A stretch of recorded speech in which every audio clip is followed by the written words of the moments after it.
रयत शिक्षण संस्थेचे SHGM college Kopargaon. मी प्राध्यापक डॉक्टर सुरेश काळे.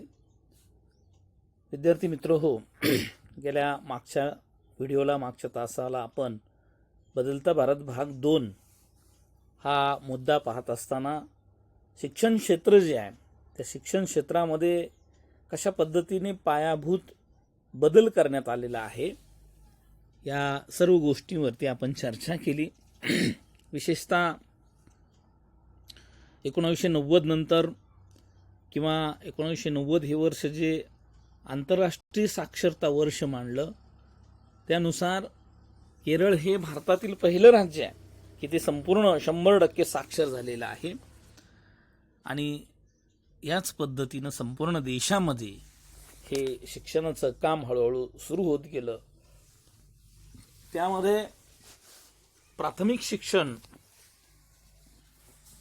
या प्राथमिक शिक्षणाच्या संदर्भामध्ये कोणत्या प्रकारचा कार्यक्रम राबवण्यात आला याचीही चर्चा आपण मागच्या तासाला केली आहे. शालेय पोषण आहार असेल, सर्व शिक्षा अभियान असेल, सारे शिकूया पुढे जाऊया हा ध्येयवाद बाळगून सर्व शिक्षा अभियान 2001 मध्ये सुरू झालेले होते हे आपण पाहिलं. आता या तासाला या व्हिडिओमध्ये आपण पाहणार आहोत बदलता भारतामधील क्रीडा क्षेत्र.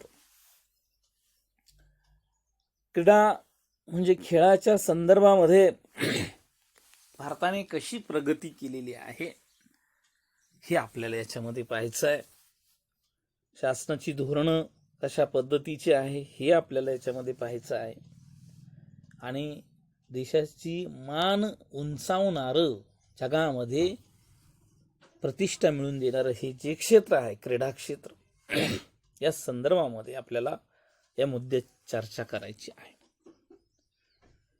एकेकाळी ऑलिम्पिकमध्ये हॉकी हा खेळ भारताला सतत विजय मिळवून देत होता.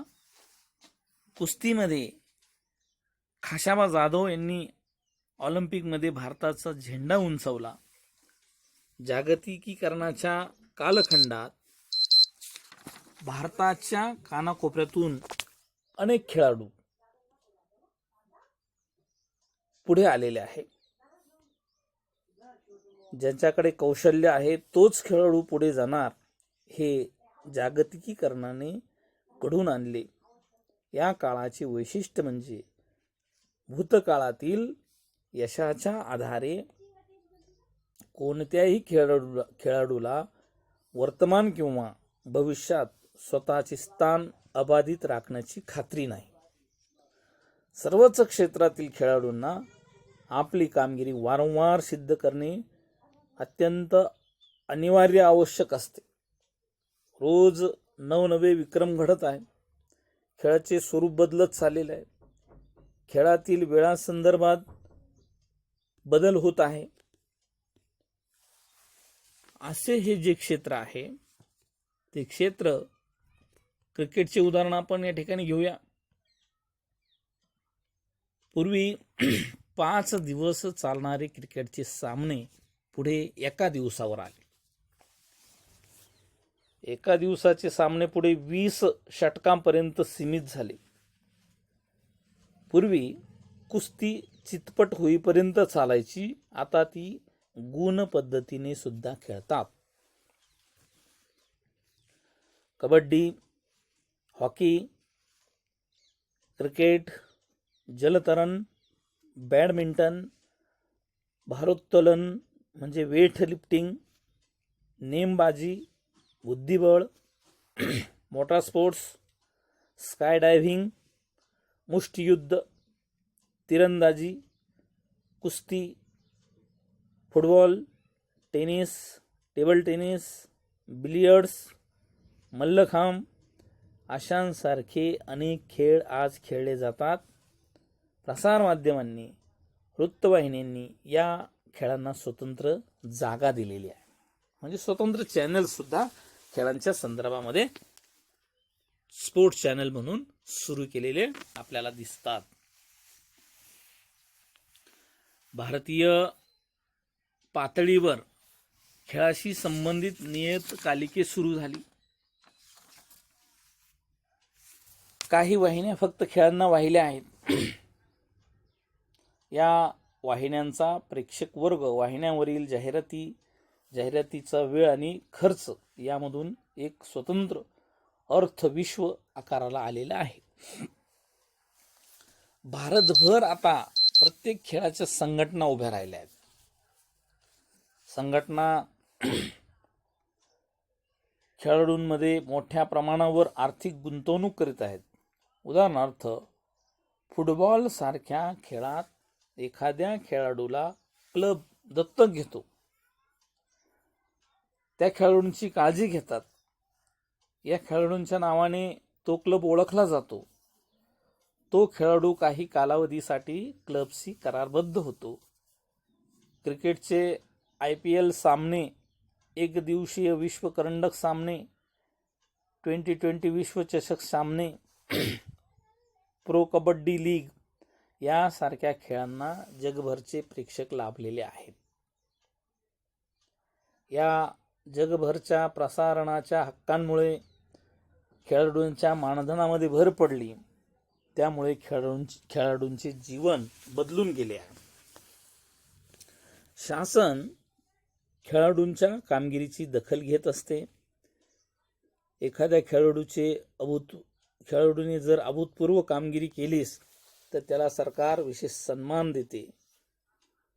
उदाहरणार्थ, सचिन तेंडुलकर यांच्या 100 शतकांच्या कामगिरीचा विचार करून भारत सरकारने त्यांना भारतरत्न हा सर्वोच्च सन्मान दिलेला आहे. त्यांनी त्यांची राज्यसभेवर खासदार म्हणून नियुक्ती केली. समाजाचाही खेळाडूंकडे पाहण्याचा दृष्टिकोन बदलत आहे. खेळाकडे व्यावसायिक कारकीर्द म्हणून पाहिले जात आहे. शालेय महाविद्यालयीन शिक्षणात खेळ हा अविभाज्य घटक झालेला आहे. आता यासाठी क्रीडा धोरण हे सुद्धा महत्त्वाचं आहे. शासनाचं क्रीडा धोरण खेळाडूंना संधी देते, उत्तेजन देत असते आणि त्यामुळंच खेळाडू अत्यंत चांगली कामगिरी करत असतात. आंतरराष्ट्रीय पातळीवर भारतीय खेळाडूंचा वाढत चाललेला सहभाग, खेळात विज्ञानाचा वाढता वापर आणि आधुनिक तंत्रज्ञान यामुळे प्रत्येक देश आपल्या क्रीडा धोरणाबद्दल अतिशय दक्ष आहे. भारत सरकारने 2001 मध्ये क्रीडा धोरणाची घोषणा केली. खेळांचा विस्तार करणे, खेळाडूंना खेळामध्ये प्रावीण्य मिळवण्यास मदत करणे, खेळांसाठी पूरक आणि मूलभूत सोयी उभारणे, राष्ट्रीय क्रीडा फेडरेशन आणि सहयोगी संस्थांना मदत करणे व खेळाडूंचा शोध घेणे, खेळांच्या प्रसारासाठी लोकसहभाग व जागृती करणे ही क्रीडा धोरणाची प्रमुख उद्दिष्टे आहेत. 2011 मध्ये भारत सरकारने या आणि खेळा ही योजना सुरू केली. या योजनेच्या अंतर्गत स्पोर्ट अथॉरिटी ऑफ इंडियाने Jawaharlal Nehru stadium, doctor Karan Singh shooting range, doctor SPM swimming pool संकुल, major Dhyanchand hockey stadium, Indira Gandhi indoor stadium ही दिल्लीतील 5 क्रीडा संकुले खेळाडूंसाठी उपलब्ध करून देण्यात आली. याशिवाय इथे खेळायला येणाऱ्या मुलांसाठी SAIच्या तज्ज्ञ प्रशिक्षकांच्या मार्गदर्शनाखाली शिकण्याची संधी मिळू लागली. याच्याच पुढचा टप्पा म्हणजे मणिपूरमध्ये नॅशनल स्पोर्ट्स युनिव्हर्सिटीची स्थापना झालेली आहे. येथे खेळांचे प्रशिक्षण, खेळांचे व्यवस्थापन, क्रीडा मानसशास्त्र इत्यादी विषयांचे पदवी आणि पदव्युत्तर अभ्यासक्रम उपलब्ध आहेत. याशिवाय संशोधनालाही प्रोत्साहन दिले जाते.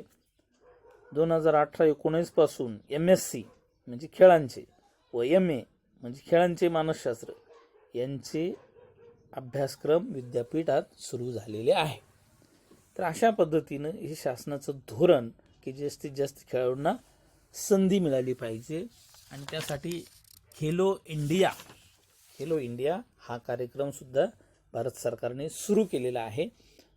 याच्या संदर्भात आपण पुढच्या तासाला किंवा पुढच्या व्हिडिओमध्ये माहिती पाहणार आहोत. तत्पूर्वी आपण या ठिकाणी शिक्षण विशेष संदर्भामध्ये आपल्याला महाराष्ट्र किंवा महाराष्ट्रातली कामगिरी काय आहे ते आपल्याला या ठिकाणी पाहायचं आहे. तर या ठिकाणी आपल्याला एक चौकट दिलेली आहे आपल्या पाठ्यपुस्तकामध्ये. त्याच्यावरती त्याचा हेडिंग दिलेला आहे शिक्षण विशेष संदर्भ महाराष्ट्र असं म्हटलेलं आहे. तर या शिक्षणाच्या संदर्भामधील या ठिकाणची ही चौकट एक आपल्याला काय दर्शविते याची थोडक्यात माहिती आपण या ठिकाणी पाहणार आहोत. बदलत्या भारताचे प्रतिबिंब आपणास शिक्षण क्षेत्रात उमटल्याचे दिसते. दिल्ली येथील राष्ट्रीय शैक्षणिक संशोधन व प्रशिक्षण परिषदेने अभ्यासक्रम आणि पाठ्यपुस्तकांच्या रचनेत काही बदल सुचवले. त्यानुसार नव्या अभ्यासक्रमात लोकशाहीची तत्त्वे, सामाजिक न्याय, कर्तव्य आणि जबाबदाऱ्या यांच्या जाणीवा, स्त्री पुरुष समानता, पर्यावरण रक्षण, अंधश्रद्धा निर्मूलन, लोकसंख्या, शिक्षण, वैज्ञानिक वृत्ती यावर भर देण्यात येत आहे. भारताच्या राष्ट्रीय एकात्मतेला पूरक असणाऱ्या विविधतेतील एकतेस चालना देण्याचा प्रयत्न अभ्यासक्रमाच्या माध्यमातून करण्यात येऊ लागला. वरील उद्दिष्टे साध्य करण्यासाठी राज्य पातळीवरील शिक्षकांचे व्यापक प्रमाणावर प्रशिक्षण करण्यात येत आहे. त्यामुळे राष्ट्रीय साक्षरता मिशनच्या धर्तीवर राज्य साक्षरता मिशन स्थापन करण्यात आलेले आहे. यामुळे राज्यभर शिक्षणाच्या प्रशिक्षण आणि पाठ्यपुस्तकांच्या संदर्भात जागृती निर्माण झाली. 1990 आचार्य राममूर्ती समितीचा अहवाल केंद्र शासनास प्राप्त झाला. या समितीने राष्ट्रीय शैक्षणिक धोरणाची चिकित्सा केली आणि शिक्षणाचे सार्वत्रिकरण, स्त्रिया व मागासवर्गीयांचे शिक्षण, शैक्षणिक लोकशाही या मुद्द्यावर समितीत भर दिला. शिक्षणाचा हक्क हा मूलभूत हक्क असावा आणि शिक्षणावर राष्ट्रीय उत्पन्नाच्या खर्चातील वाटा वाढवावा अशी शिफारस करण्यात आली. याशिवाय शिक्षण खात्याने शालेय विद्यार्थ्यांच्या अभ्यासाच्या दप्तराची ओझे किती असावे याचाही विचार केला गेला आणि त्याचे प्रमाण ठरवले गेले. बालवाडीतील प्रवेशासाठी मुलांच्या मुलाखतीवर बंदी घालण्यात आली. नव्या सहस्त्रकात सरकारने सर्व शिक्षा मोहिमेच्या अंतर्गत सर्व मुलांना शाळेत दाखल करा, शिक्षणाचा दर्जा वाढवणे, शिक्षणातील स्त्री पुरुष तफावत नाहीशी करणे, 2010 पर्यंत शाळांमध्ये संपूर्ण उपस्थितीचे उद्दिष्ट साध्य करणे असे ठरले. शालेय विद्यार्थ्यांना अवांतर वाचनाची गोडी लागावी म्हणून शासनाने पूरक पुस्तकांची योजना कार्यान्वित केली. केंद्र शासन संरक्षण दल यात नोकरी करणाऱ्या पाल्यांना बदली झाल्यावर शैक्षणिक समस्यांना तोंड द्यायला लागू नये म्हणून देशात सर्वत्र सारखा अभ्यासक्रम असणाऱ्या केंद्रीय विद्यालयांची साखळी उभारण्यात आली. या विद्यालयांमध्ये अभ्यासाबरोबरच खेळांवर भर, अभ्यासेतर उपक्रम यावर भर देण्यात येत आहे. महाराष्ट्रातील रात्रशाळा, साखर शाळा या उपक्रमांची विशेष दखल घेणे आवश्यक आहे. महाराष्ट्रात पहिली रात्रशाळा पुण्यात महात्मा ज्योतिराव फुले यांनी 19व्या शतकात सुरू केली. यातूनच प्रेरणा घेऊन अनेक रात्रशाळा राज्यात चालू आहेत. दिवसभर काम करणाऱ्या विद्यार्थ्यांसाठी हा उपक्रम उपयुक्त आहे. राज्यात ऊस तोडणी हंगामाच्या कामात शेकडो कामगार विविध साखर कारखान्याच्या ठिकाणी जातात. या कामगारांच्या मुलांसाठी शिक्षणाची सोय म्हणून साखर कारखान्यांच्या परिसरात साखर शाळा सुरू करण्यात आल्या आहेत. राज्यात साक्षरतेचे प्रमाण वाढवण्यासाठी स्वयंसेवी संस्थांची मदत घेण्यात येत आहे. यातूनच सिंधुदुर्ग व वर्धा जिल्हे पूर्ण साक्षर झालेले आहेत. तसेच प्रौढ शिक्षणाच्या कार्यासही गती मिळाली आहे. शासनाने शालेय विद्यार्थ्यांसाठी पूरक वाचण्यासाठी पुस्तके उपलब्ध करून दिलेले आहे.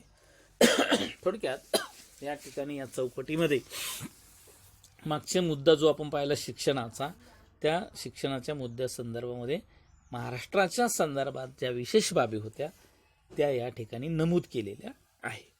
तर या नंतरचा जे क्रीडा क्षेत्राचे हा जो मुद्दा पाहिला, हे जे क्षेत्र आपण पाहिलं त्याच्यामधील खेलो इंडिया हा जो मुद्दा आहे तो आपण पुढच्या तासाला पाहणारच आहोत.